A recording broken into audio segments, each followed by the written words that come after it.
दुनिया के सबसे बड़े सेक्स स्कैंडल एप्स्टीन फाइल्स की इस समय हर जगह चर्चा है। यूएस में नाबालिग लड़कियों के साथ मसाज के बहाने सेक्स, तस्करी और कई नामचीन लोगों के नाम जैसे ट्रम्प, मस्क और क्लिंटन। लेकिन आखिर है कौन इस सेक्स स्कैंडल का आका जेफरी एप्स्टीन और कैसे हुआ इतने बड़े सेक्स स्कैंडल का खुलासा? अरबपति, नामचीन लोगों के साथ दोस्ती, ऐशो आराम, आलीशान जिंदगी जीने वाला एप्स्टीन का बचपन गरीबी में गुजरा। गरीब परिवार से आने वाला एप्स्टीन शुरू से ही लड़कियों के साथ फ्लर्ट करता, शरारती था और जिस स्कूल से उसने पढ़ाई की उसमें ही मैथ्स और फिजिक्स भी पढ़ाई।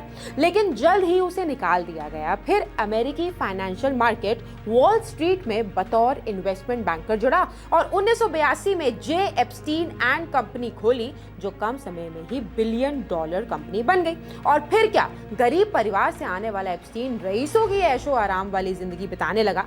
न्यू मैक्सिको में एक फार्म हाउस, न्यूयॉर्क में सबसे बड़ा प्राइवेट घर, फ्लोरिडा में हवेली, प्राइवेट आइलैंड, पेरिस में विला, एक प्राइवेट प्लेन और सन 2000 में उसकी नेटवर्थ $47.6 करोड़ थी।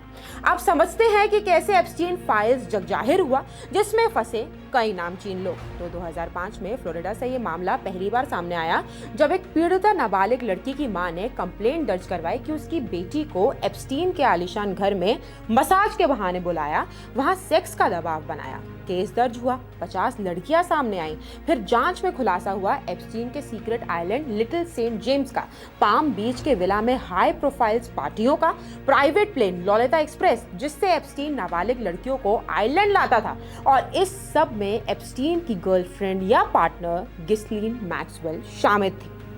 2005 में कंप्लेंट दर्ज हुई, लेकिन 2008 में एप्स्टीन पकड़ा गया और वो भी सिर्फ 13 महीने के लिए। 2009 में रिहा हो गया और फिर 10 साल तक इस मामले का दूर दूर तक जिक्र नहीं।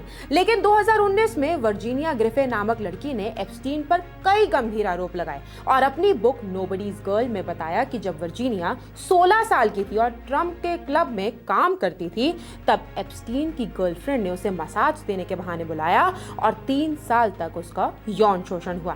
इसके बाद 80 महिलाएं सामने आई। 6 जुलाई 2019 को न्यूयॉर्क से एप्स्टीन को सेक्स ट्रैफिकिंग के आरोप में गिरफ्तार किया गया, मगर 10 अगस्त 2019 को एप्स्टीन की मौत हो गई।